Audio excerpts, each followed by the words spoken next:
Well, good morning, everyone. Welcome to the Couples Academy show. My name is Hassani, and I'm the co-founder of Couples Academy, along with my wife, Danielle Pettiford. She's not here today, so I'm riding solo. Hopefully that's okay with you.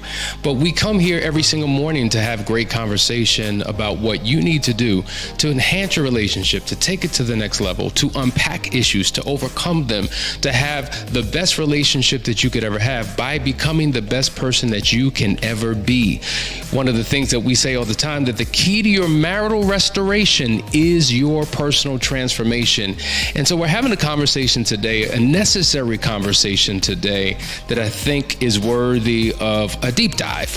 Why are we still together? After all the hurt, after all the pain, after all of the missteps and the setbacks and the challenges, we've talked about leaving, we've threatened divorce, we've done all types of things, yet we are still together.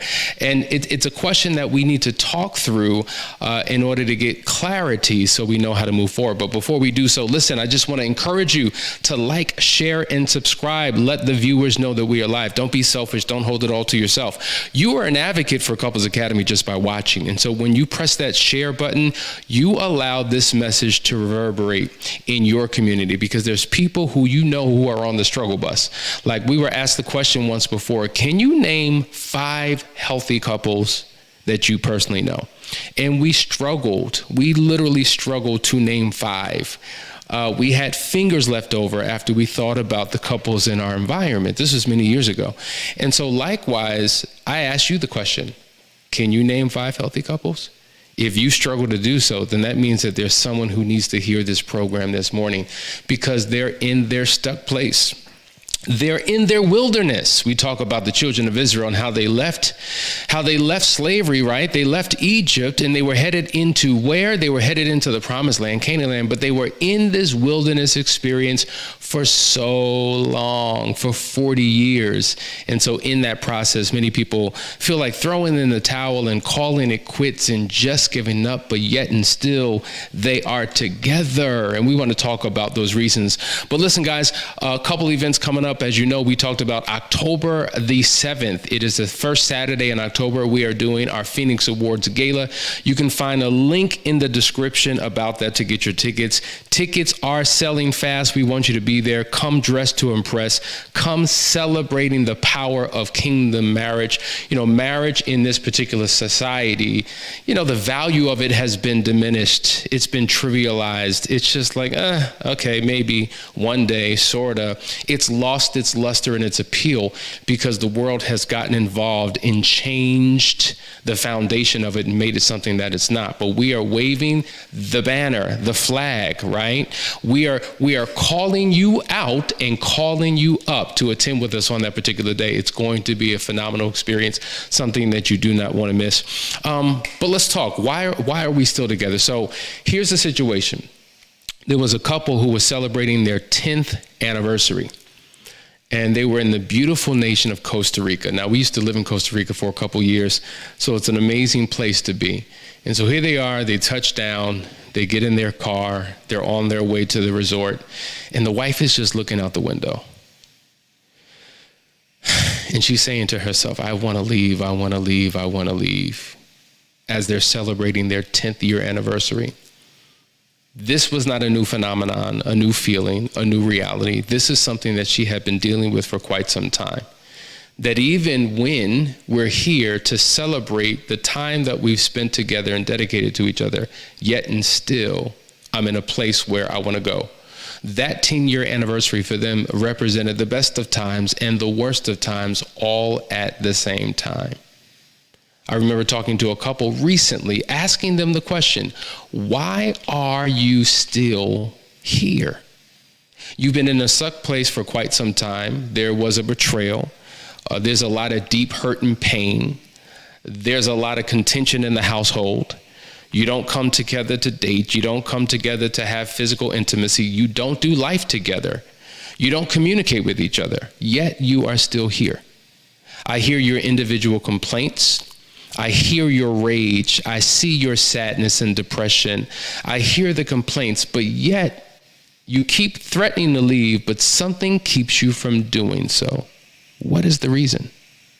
I often ask the question, I said, listen, if you think about a battery, right? If a battery is at 100% full capacity, and that battery represents your life, your desire, your motivation, I ask the question, if I could compare you to a battery, what percentage of that battery, what percentage of that 100% do you have a desire to remain within this relationship? Out of 100%, what percentage are you at?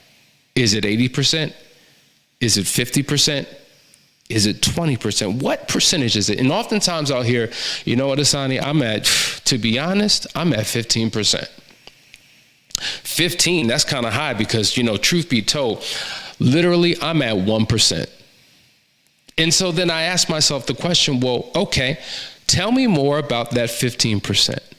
Tell me more about that 1%, because what that tells me is that there's still life in you. There's still hope in you. There's still a belief in you.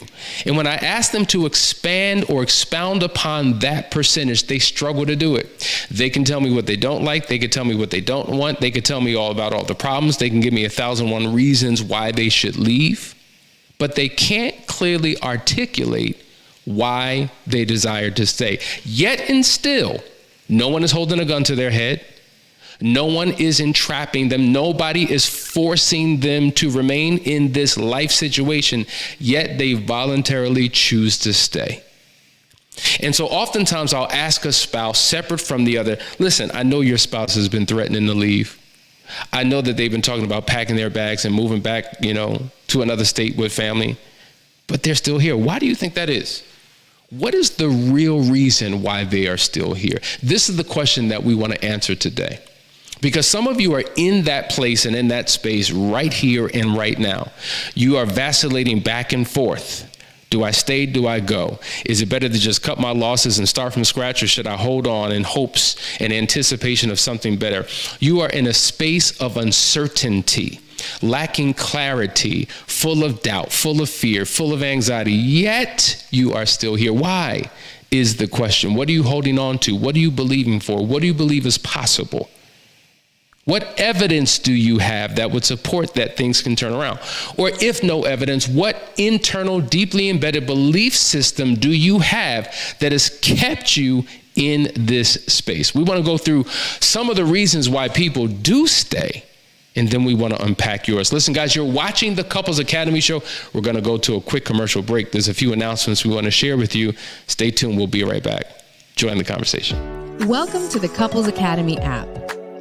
The Couples Academy app is your go-to hub for how to do marriage right. Get started with our app today by perusing our amazing features that conveniently allow you to connect. This app is packed with powerful content and resources to help you grow and stay connected. With this app, you can watch our messages, find marriage resources, watch, listen, and read the real-life stories of restored couples, sign up for events, read articles and blog posts, stay up to date with push notifications, share your favorite messages via Instagram, Facebook, Twitter, or email, and download messages for offline listening. For more information about the Couples Academy app, go to couplesacademy.org.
Hey guys, we're back. You're watching the Couples Academy show. My name is Hassani. Good to see each and every one of you here. We were on a long break, a very needed break, because we've been doing this strong for 2 full years. And so we're glad to be back in the saddle to be able to communicate and connect with you. We're talking about why are we still together? This is a question that we really need to talk about. And there are a number of reasons why we stay in relationships. And not all of the reasons are good reasons, but they're reasons nonetheless. And I think it's worthy of us having that conversation. I think one of the main reasons why people stay in marriages that they are not happy with is because divorce is expensive. It is extremely expensive. We're not just talking about the attorney fees, which are ridiculous, right? You know, the longer a divorce is played out, like when it's stretched out for months and months and months, you're paying per hour. When it's contested, best believe the price tag is going up. But then you're talking about sharing assets, right? Dividing those things down the middle. And so when people ask, how much does a divorce cost? I mean, a simple way of answering that is half.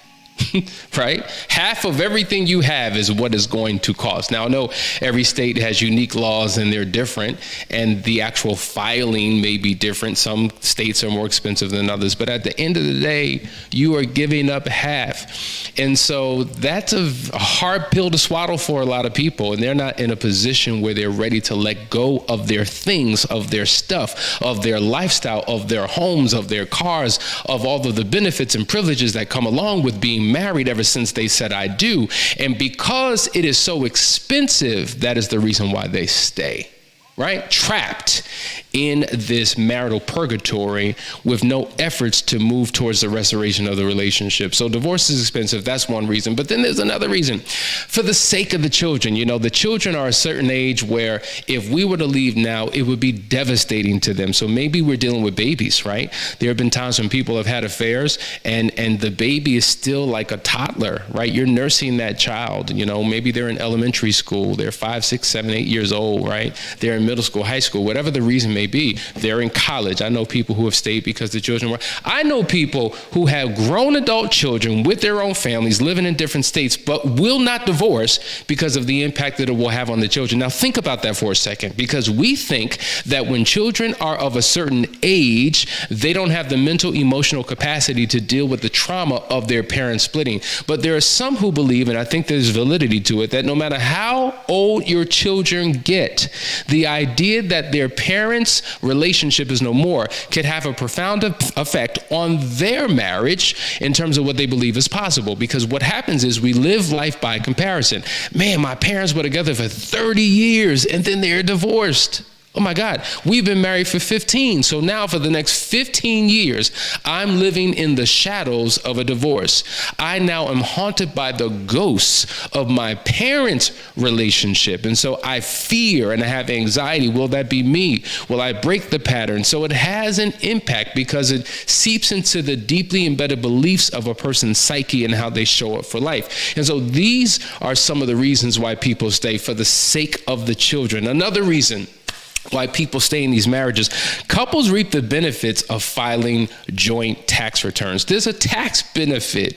Like if we divorce, I know I'm going to be hit, because filing single is certainly not as advantageous as filing married jointly, right? So there are tax benefits, there are financial benefits and rewards for remaining legally married. And listen, I don't like you, you don't like me, you can sleep on the first floor, I'll sleep on the second, we can sleep in different rooms, we can sleep in different homes, but we are not filing for divorce, because I'm not about to allow anything to compromise me financially. These aren't necessarily the best reasons, but yet they become glue, right? It creates stickability that keeps people in these relationships. Another reason that you often hear in small circles Health and dental coverage. Listen, my spouse has some great insurance and I'm not willing to compromise it. Do you know how much insurance costs? Do you know how much it costs to get these teeth fixed? I am not going legally anywhere.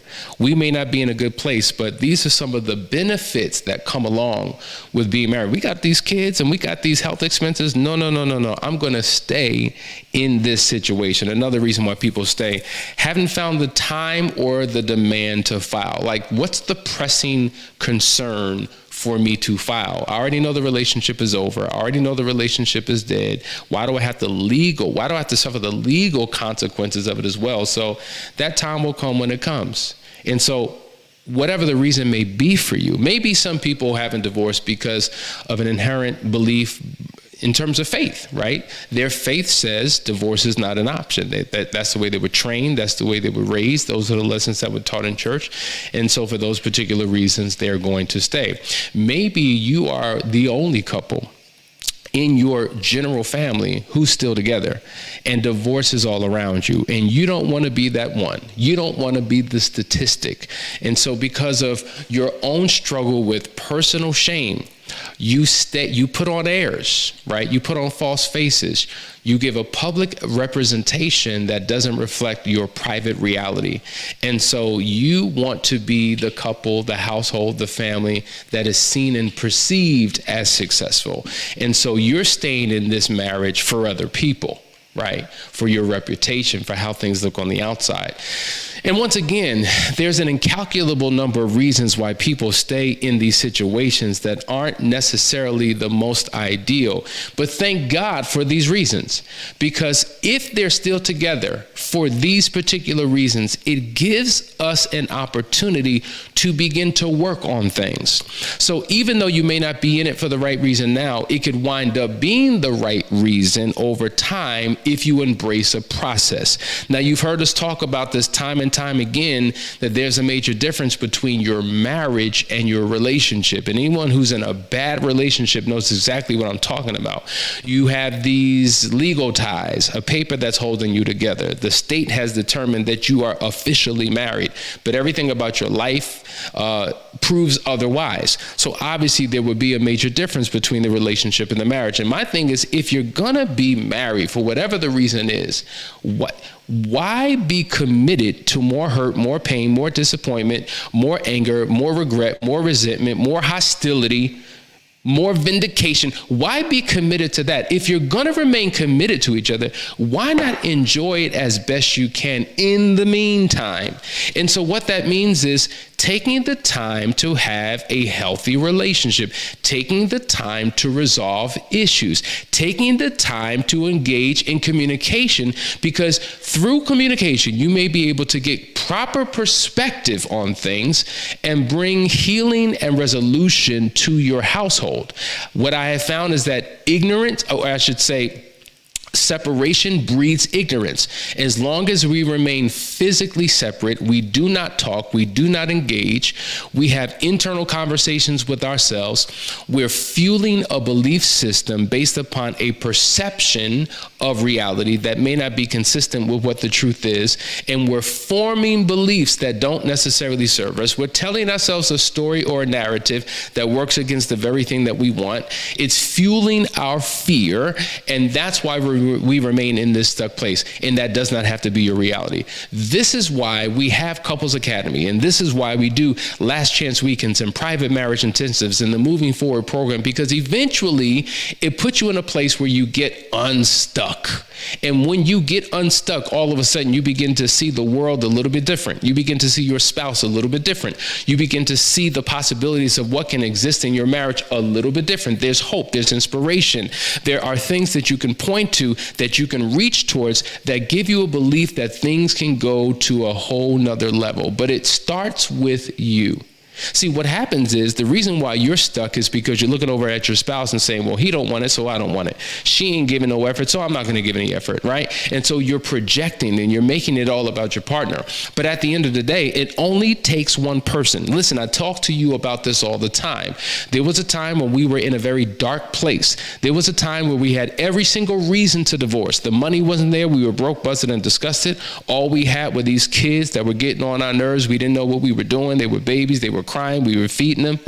We had all this stuff going on. There was no intimacy between us at all for a long period of time. Like, we just could not stand each other. We didn't know how to talk to each other. We didn't know how to be civil at all. We were in a dark place, yet and still something kept us together. And that's what I want to get to. See, it's easy for you to talk about your strong feelings, your negative emotions. That's easy. But somehow it's very difficult for you to be open and honest and transparent and admit what's keeping you there.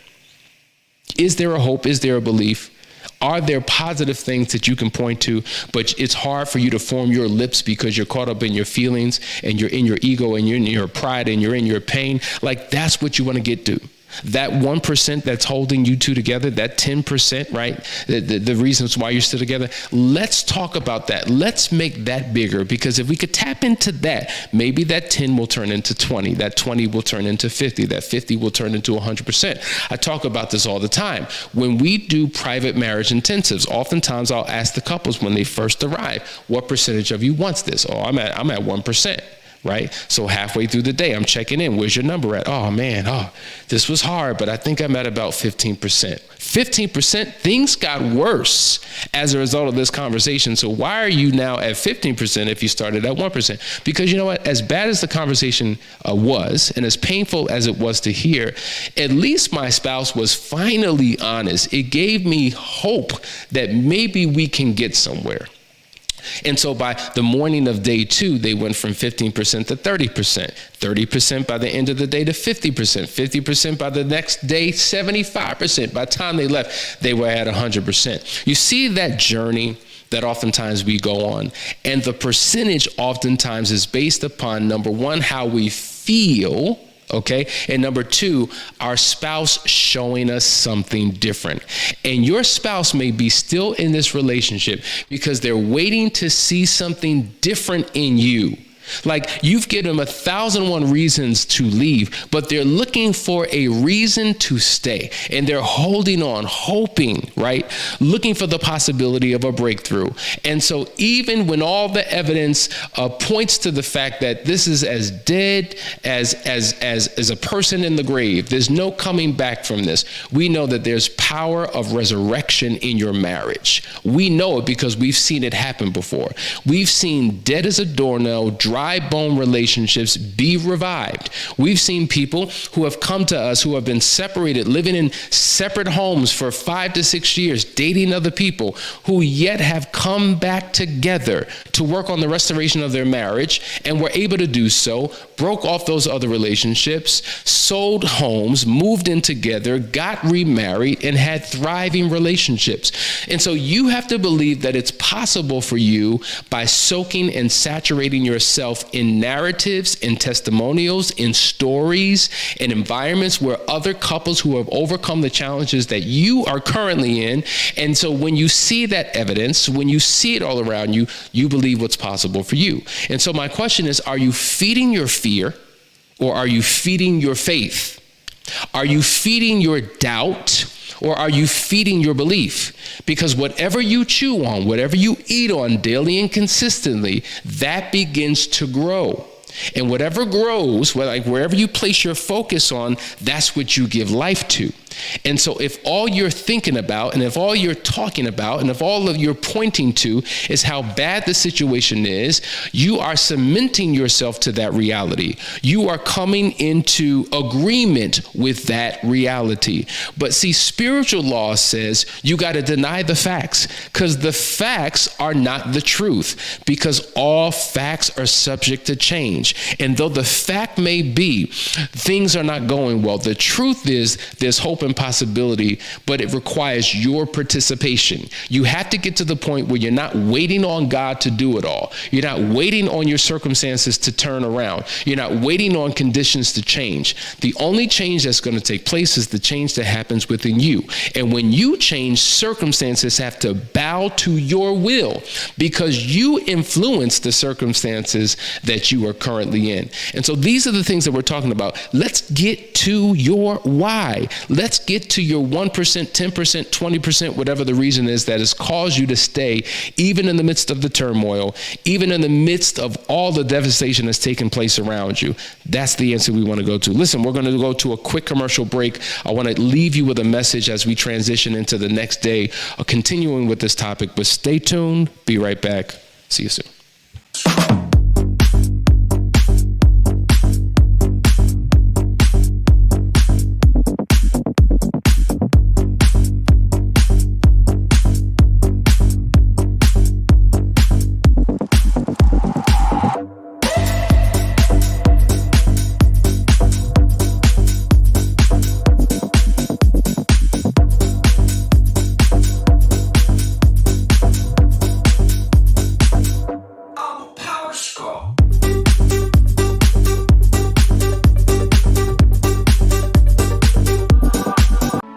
What is the best gift or investment for a newly engaged couple? What do couples really need? Proactive, transparent synergy. They need to synthesize a 12-week premarital group counseling experience that combines the mind, heart, mission, and vision for an effective future. No matter the age or life experience, this research-based curriculum will help to increase marriage resilience by 30%. Why choose Synthesize for premarital counseling? 1, to better understand yourself and your partner and to audit your past and present condition in order to be a proactive couple. 2, to engage in crucial conversations about finances, communication, sex, and intimacy, to be fully and completely transparent. 3, to develop a unified vision and mission in order to embody high levels of synergy. Give the gift that builds proactive, transparent synergy. Synthesize.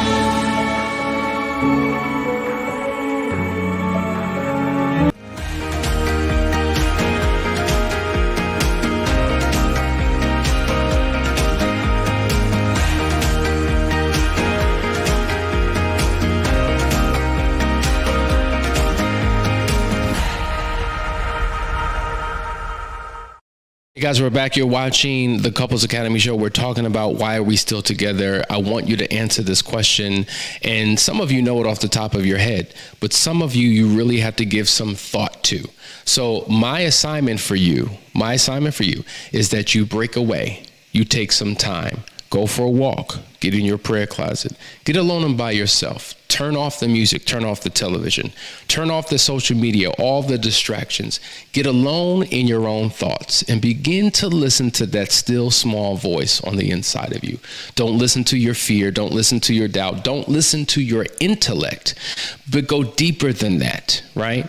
And I want you to begin to articulate for yourself what the why is.